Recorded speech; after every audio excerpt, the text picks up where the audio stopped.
Hello everybody, I'm DW and welcome back to Valdis story. Last time around we arrived at Isk via the Western Skyway and we also fought the Raven.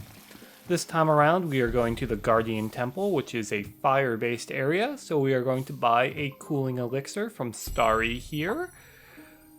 This will help greatly to deal with the damage over time that we would normally encounter when dealing with fire-themed enemies. And yeah, this area had a really massive overhaul from how it was originally, and if you've played the game when it was first released, you'll notice that this area is pretty different. We are going to equip all of our ice magic, and we are also going to equip our sapphiric blades. For our first order, we're actually going to intentionally fall down here to get the silken cloth, and to be introduced to the new Flame Assassin. These guys can be a real pain, but the blades will make quick work of them. We also have Flame Mistresses, who are very threatening. Now down here we have two devil doors, or demon doors, that we can't access yet. If we were playing the original release of this game, those would be not there.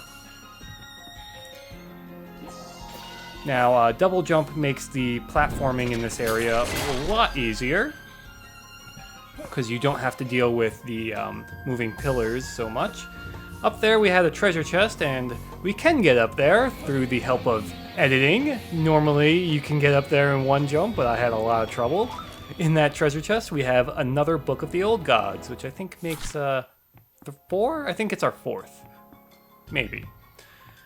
Taking the upper path is just a quick way to get into this room. In the original build of this game, this room had no floor, so you'd fall down to the bottom and have to go all the way around. And you wouldn't have access to double jump yet in that build, so whew, thank God.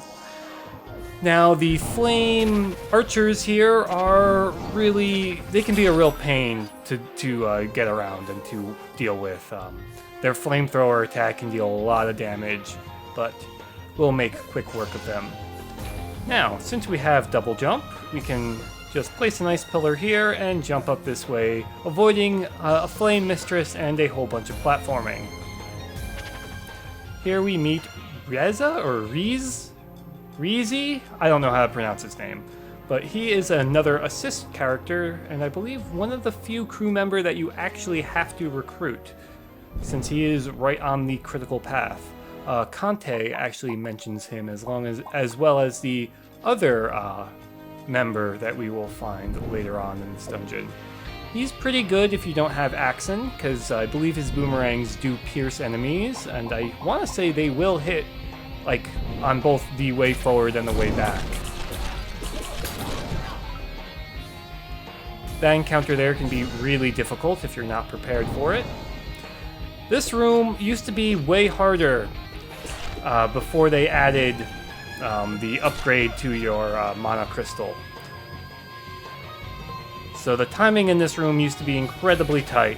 Right now it's a lot more doable. You don't have to be some sort of like super Twitch pro gamer to get through here. You can be someone of my terribly low skill level and still be able to get all the nifty treasures. And there are a lot of nifty treasures in this room. The ultimate reward is the Goib Niu armor. I hope I pronounced that correctly. This armor is really good, and we will probably be switching to it once we can get it upgraded. Unfortunately, to upgrade it, we need 2 large emeralds, and we do not have 2 large emeralds.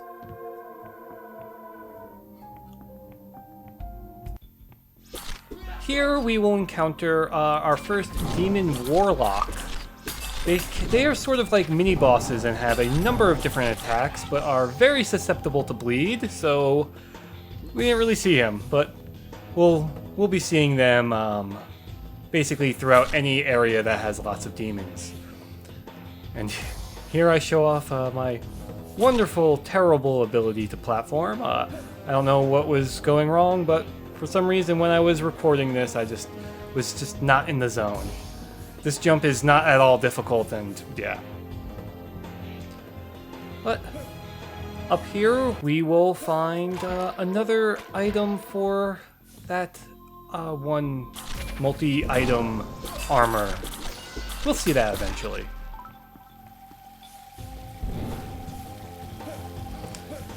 So, those Warlocks have a bunch of different abilities. As you saw, they have their two friends that they will revive. They also have a flame, like, shower move that they've been using there. And they, of course, have their fireball. They can also teleport. They can be a real pain, but fortunately, the Sapphiric Blades makes quick use of quick work of them. This little bit here is usually a lot more difficult, but since Fraps was just decided to slow down this game, it made it a lot easier. Yeah. Our reward is the Monk's Robes, which are great, is a great armor if you are unarmed. If you are going for an unarmed build, I highly recommend that armor. Now, a little interesting quality of the ice pillar is that it will block fire, so you can use it to get through these flame pillars. And here we have our second crew member of the episode. This is Honest Davian, who is a accessory salesman. He will sell you various accessories at the cost of ancient coins, and ancient coins are very rare items. There are only 3 of them in chests, and we will be getting one very soon. In this room, we have our mini-boss for the area. I was trying to get it so that he will spawn on the ice pillar, but I messed up the spacing. Now, up through these top 3 columns here, we have 3 treasure chests. The 2 on either side are not very useful, but the center one has one of those ancient coins. If you mash jump while in a tight area, you'll just jump right. It's just very silly. But yes, so now we have an ancient coin. Maybe we'll use it, probably eventually. Through this door, we have a treasure chest that we can't get yet, and a boss battle. This is when bosses start to become really difficult. This boss has a very simple pattern and is very weak to ice, so I'm going to equip ice or just infuse my weapon with ice right away. He has basically 2 patterns where first off, he will jump off from the walls and slam down, and then if you damage him enough, he will go into his flame tornado mode, which can be very difficult because he will suck you towards him. And yeah, the thing that makes this fight difficult is mainly these flamethrowers in the center of the room. They're gonna hit you pretty much all the time. He also has a move where he will summon a shield around him, and as you damage him, it'll eventually set off a burst of fire around him, which can be very difficult to deal with. As you've seen, I was hit by it numerous times. His Flame Tornado move is not so hard if you can get above him. He's also really susceptible to bleed, so... There we go, we beat him by him being bleeding. Bleeding. One of these days I will learn to speak English. Today is not that day. It's also the first time I got an S rank against him, so yay, yay. Now, for beating him, we get the Soul of the Pacifier, which is our fire soul. So now we can inflict fire damage, and it gives us a very important weapon, which is Dragon Fist. So now we can break those walls that we've seen around.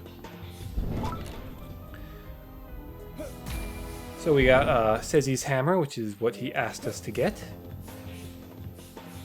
We have a little bit left to this area.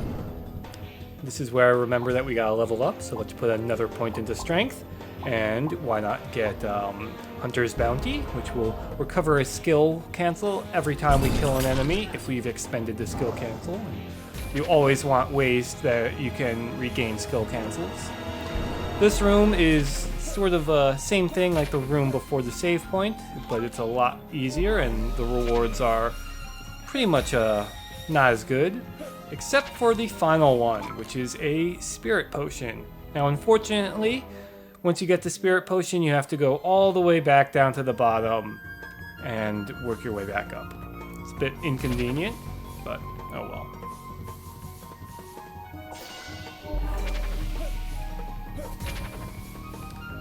Now there's one other better reward that we have right at the top here. Through this breakable wall, in this chest we find another Master Scroll, so that means more skill cancels. I want to say there are only 3 skill cancels in the game, outside of, or at least 3 Master Scrolls. I don't remember if there's a 4th. You can increase your skill cancels in other ways, though. We'll be seeing that next episode. So now all that's left to do is to go back to talk to Sezi, and he will give us a whole bunch of exposition. Apparently the war that they taught, or the history of the war that they taught on the surface is not exactly what actually happened.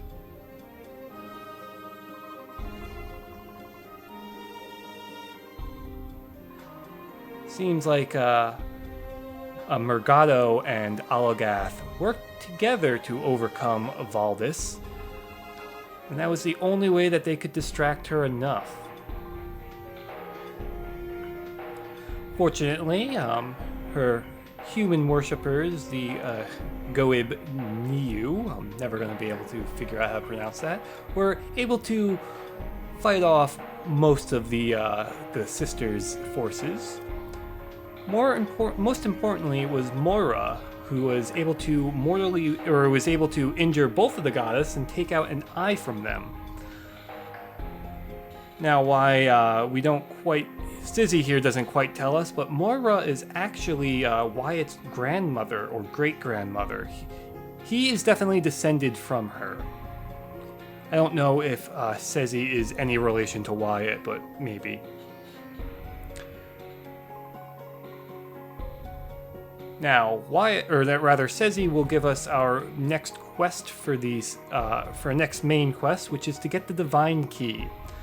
But before we get the Divine Key, we are going to have to get the Angel Key and the Demon Key. So, that's our main goal for now. Sezi is also a armor shop. He will upgrade 2 of the armors, the Monk's Robe and the Goib Niu armor. Fortunately, we do not have large emeralds for it. He will also upgrade our sword, and just like all the other weapons, the sword has a branching path. We are going to get the first upgrade of the top. We have enough Tamahagane to upgrade all the way, but I'm going to save our Tamahagane for now. So let's see if we have enough polished stones to buy some large emeralds. We can buy large emeralds from the strange child up at the top of Isk here. Unfortunately, we do not have enough polished stones, so I will have to grind for them off screen. So, that's it for this episode. As always, I've been DW, and thank you for watching.